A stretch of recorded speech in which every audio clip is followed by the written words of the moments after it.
बिस्मिल्लाहिर्रहमानिर्रहीम। नाज़रीन, मैं हूं आसिम नसीर और आप देख रहे हैं हमारा यूट्यूब चैनल आसिम सीरीज़। नाज़रीन, आज हमारे साथ मौजूद हैं राना अज़ीम साहब, जो कि अज़ीम जर्नलिस्ट हैं और बहुत बड़ी बड़ी ख़बरें होती हैं राना साहब के पास। एंकर भी हैं और सीनियर तजज़ियाकार भी हैं। राना साहब की तारीफ़ क्या करें, राना साहब प्रोग्राम भी करते हैं और बड़ी ख़बरें देते हैं। तो राना साहब से आज हम बड़ी बड़ी ख़बरें जानेंगे कि वो ऐसी कौन सी अंदर की ख़बरें हैं और कहाँ से लाते हैं। तो अस्सलाम वालेकुम सर। वालेकुम अस्सलाम। सर, सबसे पहले तो बहुत बहुत शुक्रिया हमें वक्त देने के लिए। आपका वक्त बड़ा कीमती होता है और बड़ी मुश्किल से आपसे वक्त मिल सका है सर। नहीं, आपके लिए हाजिर हैं जी, आसिम भाई हुक्म करें। तो सर, सबसे पहले तो हमारे नाज़रीन को ये बता दें कि आप ख़बरें देने में बड़े माहिर हैं, बड़ी बड़ी ख़बरें लाते हैं, बड़ी अंदर की ख़बरें लाते हैं। तो सर, कोई ख़बर आपके पास जैसी जो बड़ी ख़बर हो, अंदर की ख़बर हो? बिस्मिल्लाहिर्रहमानिर्रहीम। अस्सलातु वस्सलामु अलैका या सय्यदी या रसूल अल्लाह, अस्सलातु वस्सलामु अलैका या सय्यदी या हबीब अल्लाह। आपको सबसे बड़ी ख़बर दे दूँ? बेशक। मियाँ नवाज़ शरीफ ये सितंबर में आएंगे और मियाँ नवाज़ शरीफ की पाकिस्तान आमद की तारीख़ जो है वो चीफ़ जस्टिस की रिटायरमेंट के 2 दिन बाद होगी। सर, ये तो आपने बहुत बड़ी खबर दे दी है। मैं आपको बिल्कुल कह रहा हूँ, मियाँ नवाज़ शरीफ की पाकिस्तान आमद की तारीख़ चीफ़ जस्टिस सुप्रीम कोर्ट की रिटायरमेंट के 2 से 3 या 4 दिन बाद होगी, इससे ज़्यादा नहीं होगी। उनकी मौजूदगी में मियाँ नवाज़ शरीफ पाकिस्तान नहीं आ रहे। 14 अगस्त, 12 अगस्त, 13 अगस्त, 17 अगस्त जितनी डेटें दी गई हैं सब झूठ है। बिल्कुल ठीक है। तो सर, ये जो नून लीग के रहनुमा कहते हैं कि इलेक्शन उस वक्त होंगे जब मियाँ साहब जो हैं जहाज़ में बढ़ जाएंगे, तो इसका मतलब ये है कि इलेक्शन भी इस साल आपको नज़र आ रहे हैं कि नहीं आ रहे? देखिए, मियाँ साहब जहाज़ में बैठे हैं या मियाँ साहब बहरी जहाज़ में बैठे हैं, बिल्कुल ये उनकी मर्ज़ी है। इलेक्शन जिनकी मर्ज़ी से होने हैं उनकी मर्ज़ी से होने हैं और उसके ज़्यादा इम्कानात है। अगर इलेक्शन अक्टूबर नवंबर में ना हुए तो इलेक्शन होंगे फिर जाके फरवरी में, और उसकी डेट मैं आपको बता देता हूँ, 20 से 26 फरवरी के दरमियान इलेक्शन होंगे। बिल्कुल ठीक है। तो सर, ये जो निगरां सेटअप पे अभी तक नून लीग और पीपल्स पार्टी में इख्तलाफात मौजूद हैं और कई दफ़ा आपने भी खबर ब्रेक करी और नाम भी आए बहुत सारे, 5 नाम भी थे, फिर साग डार का नाम भी आया। तो अब निगरां सेटअप के हवाले से आप क्या समझते हैं कि निगरां सेटअप पे ये इख्तलाफात कब तक हल हो जाएंगे? पहली बात तो आप ज़हन में रखिएगा कि पीपल्स पार्टी, नून लीग, मौलाना फजलुर रहमान, इन तीनों सियासी जमातों में से किसी का शख्स बंदा भी जो है वो निगरान सेटअप में नहीं होगा।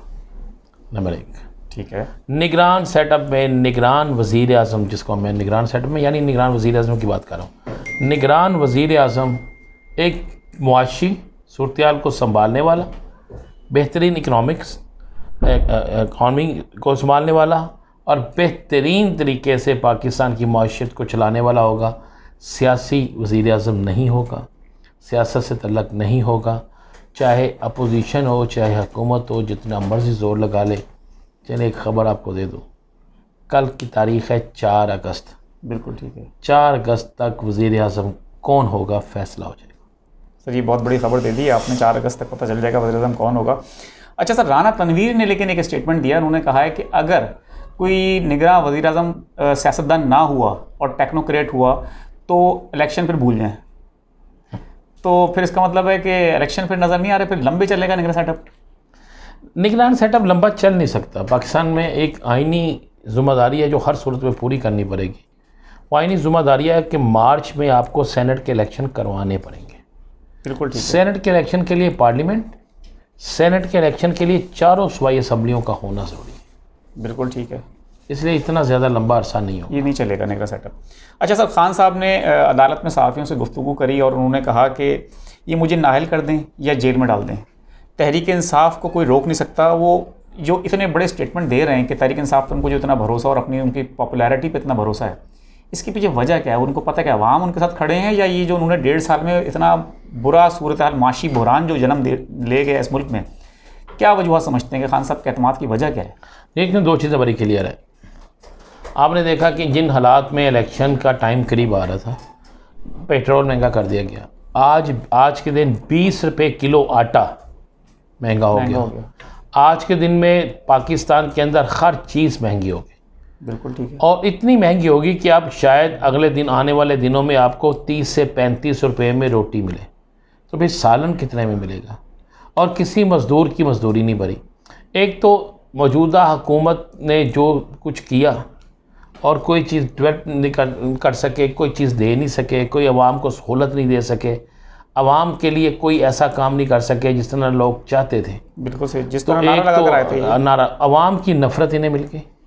आवाम की नफ़रत जो है वो इमरान खान के पास चलेगी सारी, इनके ख़िलाफ़ जो नफ़रत थी। दूसरा, इमरान खान ने जो कहा कि जनाब ये सब इकट्ठे हो जाएंगे, ये इकट्ठे हो गए। बिल्कुल। एक चीज़ ज़हन में रखिएगा, अपोजिशन को सिर्फ एक चीज़ ने इकट्ठे किया हुआ है, उसका नाम है इमरान खान।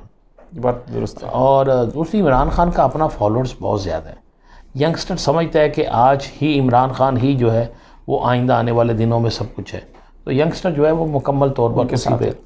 तो सर जो ये इतनी फुर्तियाँ दिखा रहे हैं और खान साहब के ख़िलाफ़ 200 केसेस हो गए, तो उन्होंने ये भी कहा कि किसी अगर एक दिन मुझे बेल नहीं मिली तो मैं गिरफ़्तार हो जाऊँगा। तो आपको आने वाले वक्तों में, जैसे कि तोशा खाना का केस है, अल कादिर ट्रस्ट का केस है, आपको इनकी गिरफ़्तारी या नाअहली नज़र आ रही है? जी बिल्कुल, कप्तान की गिरफ़्तारी होगी, जिसमें कप्तान को 3 साल कैद देंगे, 5 साल के लिए नाअहल करेंगे। ये उनके एजेंडे में शामिल है। लेकिन मेरे पास इतला ये है कि ये सारा कुछ निगरान सेटअप में होगा, आजकल नहीं होगा। अगर आजकल होना होता तो जितनी तेज़ी से फुर्तियों से ये काम हो रहे थे तो शायद ये हो जाते। तो ये अपना सिर्फ हुकूमत अपने ऊपर ये बार उठाना नहीं चाहती, आप समझते हैं? ये भी आप कह लें, यहाँ ये आप समझ लें कि जो निगरान आने वाले हैं उनको ये ज़िम्मेदारी दी जाएगी, वो जिनकी मर्ज़ी से आ रहे हैं फिर वो अपनी मर्ज़ी से सब कुछ करवाएंगे। अच्छा सर, एक और ख़बर है कि इलेक्शन कमीशन ने कहा है कि 4 अगस्त को खान साहब को उन्होंने एक तो कहा है कि आ जाएं, और इंट्रा पार्टी इलेक्शन उन्होंने कहा है कि नहीं हुए। अब वो कह रहे हैं कि हम इनका जो निशान है बल्ले का, इसको ख़त्म कर देंगे। तो जो ख़बर थी एक कि हुकूमत की जो 14 जमातें ये चाह रही हैं इलेक्शन में हम उस वक्त जाएँ जब बल्ले का निशान ना हो बैलेट पेपर पे। तो आप क्या समझते हैं, आपको अगले इंतखाबात में बैलेट पेपर पे बल्ले का निशान ख़त्म होता नज़र आ रहा है? कोशिश यही है, कोशिश यही है, लेकिन शायद ये कामयाब ना हो। अच्छा, यानी कि तहरीक इंसाफ इलेक्शन में हिस्सा लेगी? 100% लेगी जी। देखिए, एक कोशिश हो रही है कि तहरीक इंसाफ को बैन किया जाए, उसके लिए बहुत बहुत तेज़ी से काम जारी है। लेकिन अवामी रिएक्शन जो है वो अगर इन चीज़ों को तब्दील कर गया तो फिर ये क्या करेंगे? आप समझ रहे हैं कि अवामी दबाव से हुकूमत के इरादे बदल सकते हैं? मेरे पास तो इतला है कि बड़े सख्त अवामी दबाव आएगा। तो अभी इससे पहले भी तो सर अवामी दबाव था, लेकिन हुकूमत ने तो वो बिल पास करा लिए, वो काम किए हैं। अभी देखें पेट्रोल मज़ीद 20 रुपये, आटा आपने बताया कहाँ से कहाँ पहुँच गया। हुकूमत को तो अवाम की लगता परवाही नहीं है। अगर हुकूमत, चूँकि हुकूमत के जहन में ये बात है कि शायद हमें फरिश्ते आके वोट देंगे और एक बना बनाया रिज़ल्ट मिल जाएगा, लेकिन मैं फिर कह रहा हूँ कि अब 73, 74, 84 या 85 या 88 वाला दौर नहीं है। बिल्कुल ठीक है सर। ये एक चीज़ और बता दें कि हुकूमत ने 2 दिन में 53 कवानीन पास करा दिए।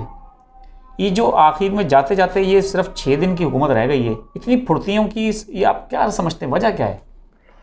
बेचारे मजबूर हैं, खुद भी नहीं चाहते, क्योंकि उसमें तो पीपल्स पार्टी के लोग भी एतराज़ कर रहे हैं। मैं बस इतना कह रहा हूँ कि आपका चैनल भी चलता रहे, मैं भी बोलता रहूँ। वो मजबूर है बेचारे, वो चाह नहीं रहे, वो बहुत सारे काम ऐसे कर रहे हैं कि जो वो कर लें। सर बहुत बहुत शुक्रिया हमें वक्त देने के लिए। एक नए व्लॉग के साथ आपकी खिदमत में हम फिर हाजिर होंगे। उस वक्त तक के लिए हमें इजाज़त दें। खुदा हाफिज़।